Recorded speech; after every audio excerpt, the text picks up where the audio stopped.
Hello there everybody, my name is Max and welcome to Ultimate Admiral Dreadnaughts.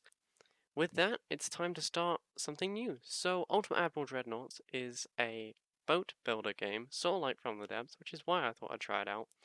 It is quite early on in development though, so do bear with it in some senses. When I first played it, there were only 2 factions you could play as. Since then, I've actually updated it, so now there's quite a few factions that you can play as. Well, by a few, I mean what, like 4? 1, 2, 3, 4, 5? 1, 2, 3, 4, 5. 5. 5 factions. But we only need 1 because the only faction we'll ever be playing is the Great British Empire. We'll start in 1890 just for fun. Difficulty can be normal, historical is fine, and our fleet, I want to make my own fleet. So, Ultimate Admiral Dreadnaughts, you sort of have the hull of the ship, and then you can attach new weapons and your stuff onto that, right? So it's sort of like From the Depths in some ways, and then obviously different in others. It's covering 1890 to, I believe, after the Second World War. Mostly, obviously, focusing on battleships or dreadnoughts. I think it's too early to tell whether this will be a good game or not. I don't think this is going to be a series on my channel, just because I don't think there's quite enough there. I think we'll go through the 1890 campaign just to sort of get a feel for it, but I've gone up to 1930 and the game remains mostly the same no matter what you do. So here we are in the campaign screen. So you can see we've got the French down here, we've got the Italians. Here's the Austro-Hungarian Empire, which is very interesting because obviously the Austro-Hungarian Empire did not exist in 1930.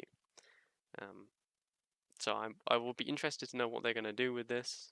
Are they going to hand it over to Yugoslavia? Because Yugoslavia is obviously the country which held these ports in, 1940s, but whatever.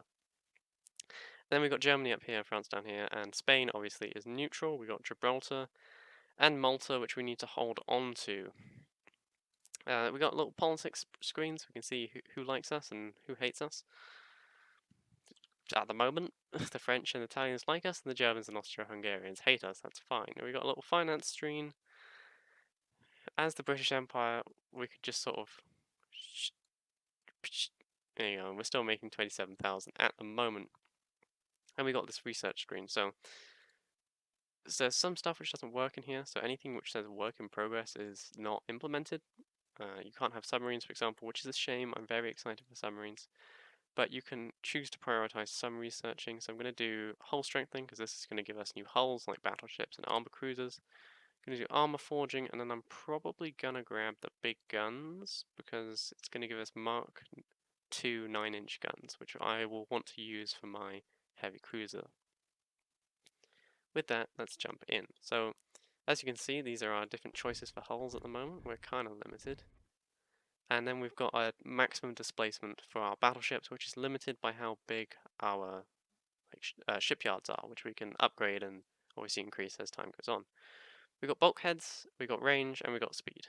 Pretty easy. And then we've got beam and draught, which I'm going to leave for now because we're already at the maximum displacement. But if you increase the beam, obviously the ship gets wider and it becomes more stable but slower. And then if you increase the draught, the ship gets taller, but it makes it less stable, but you can cram more things into it. At the moment, we don't need to do any of that because we have the maximum displacement that we can already have, and we don't need to increase it. So let's start off by adding a front tower then. Oh, I was like, wow, that seems loud. It's because it is loud. And then we'll add a rear tower. Like that. So I always grab the best rear towers and front towers that we can grab because as you can see, it's directly increasing our accuracy. So base accuracy is +3 there, and base accuracy is +2 there, +4 long range accuracy as well. That's important. Now, we've got to make a decision of how fast we want our battleship to go. I think 18 knots is probably reasonable. And with that, we can then choose what kind of funnels we have. Obviously, I don't want to cram too many funnels on because they actually do weigh things. So we want as little funnels as possible. I think I'm just going to strap on 2 of these reasonably big funnels. And you see our engine efficiency is at 100. So we could actually make do with even something like that. That would still get us to 100 and give us a little bit more weight to play with. So barbettes, because this is 1890, obviously we're not going to be able to make an all-heavy gun battleship at the moment, so we can't put any barbettes on. But if we could, you could put the barbettes on and then strap the main guns to that. So centerline guns, this is our big dreadnought, so I'm going to strap on the 12 inches. I think that should deal with any of the enemy. Now we can strap secondary guns anywhere that we can fit them, but the 3 inches can fit up here, so I think that's what we're going to be using mostly. We can probably fit 2 inches on here, get one there. I will strap some 3 inches on there. Casemated guns are going to go in, obviously, in these little casemates along the side here, so let's just strap those in.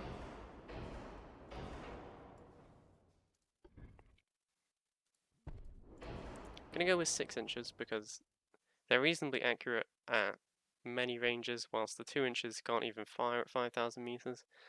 And I do want to try and engage as far away as possible from the enemy, because in this game it seems that torpedo launchers are the way to do the most damage as possible. So I am actually going to strap torpedoes onto our battleship, which I understand it pains me too, but it has to be done. I think that's going to be it for our battleship, to be honest. There's nothing really more that we can do. We don't have anything. We can change the rudder if we wanted to. Alright, that'll do. That'll do. So now we can name it.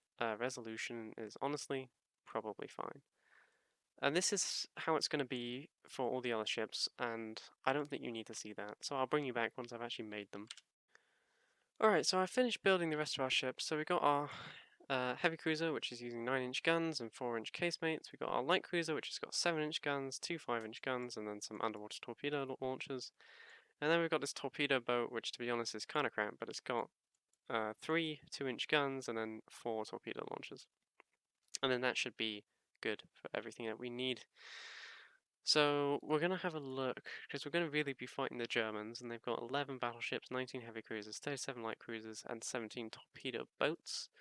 My ships are going to be more expensive than that, because I prioritize having the best ships that we possibly could. So I'm going to go with 8 battleships, and then, you know, our heavy cruisers are significantly cheaper than that, so we'll go with probably 15 heavy cruisers.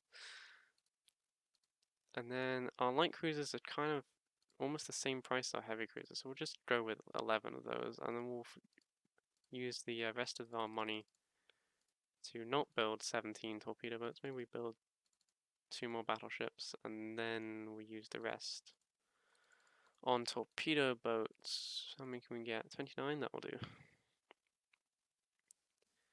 So we've actually got quite a reasonable fleet. Well, first we actually have to start the campaign before we do anything. Yeah, so let's start the campaign. So we've got 10 battleships, 15 heavy cruisers, 11 light cruisers, and 29 torpedo boats. So the Germans have more ships than us, but I believe our ships will be better. At least I hope so. We don't have any ships down in Malta or in Gibraltar, and that's probably fine, because I'm just going to let the Italians deal with the Austro-Hungarians. I'm not going to bother. My job, I think, is to deal with the Germans. It won't take me very long to do that, I don't think. And then we don't really have any research coming soon, so we can just hit next turn. I will say that the campaign feels sort of slow, and there's some points where, right, so we have the local advantage against an enemy task force. So we're rolling in with 5 battleships, quite a few, yeah, we got a lot of stuff. And they also have a lot of stuff. This can be a big battle to start off with. So let's play it, I guess. I will say that the battles, in my opinion, feel a little slow, and that's probably intentional in the sense that battles in 1890 probably didn't. happen very quickly. But I think that the accuracy, especially over long distances, could do with some work.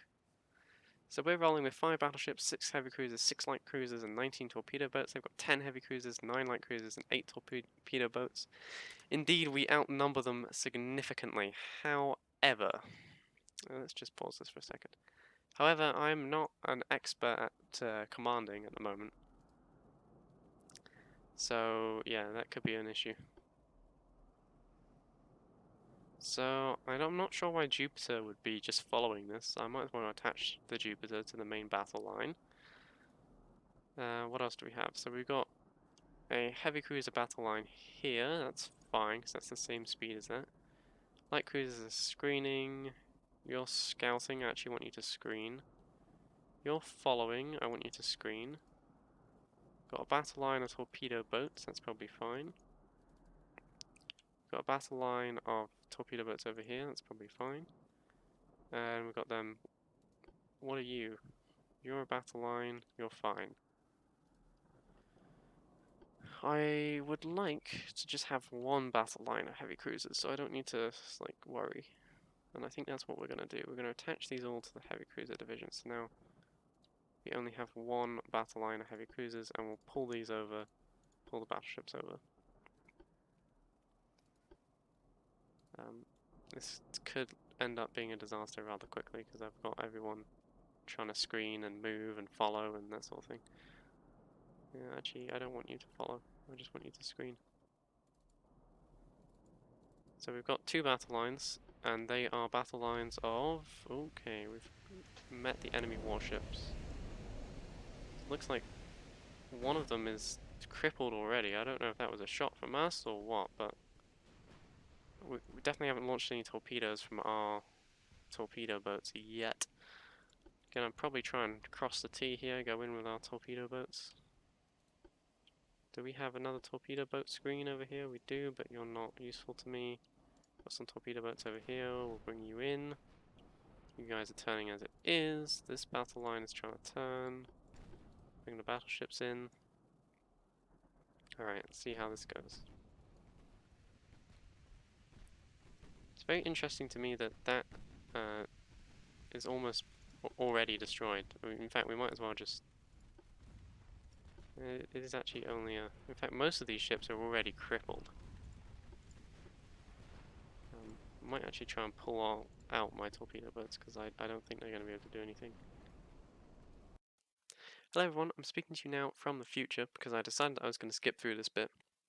But I thought it was important to leave in, just because I like this game. I really think that this game could be good, but I also feel like, for me personally, I feel like the battles are a bit slow, and I feel like the battles come down to a torpedo slugging match, where whoever has the most torpedoes and the fastest ship wins. And that's fine, like, you know, I'm not complaining about that, but I feel like the battleship, like the capital ship guns are just not accurate enough, and I don't think they do enough damage, because I think, you know, a 12-inch shell, high explosive, landing on a torpedo boat should blow a massive hole in the torpedo boat, and then the torpedo boat should sink. But, you know, sometimes the torpedo boats will survive for hours of just being, like, bombarded. And it does get better as you go on. The accuracy does increase as you get later on into the campaign and into the 1930s. But it's still basic gist, and the range of the torpedoes also increase as well. So you end up having sort of torpedo matches in the 1930s, which is fair because obviously there were torpedoes in the 1930s, but that's not sort of what I was personally looking for. So I would say that this game is a work in progress. I would say that it's got a lot of potential, and I will leave it at that. Thank you very much.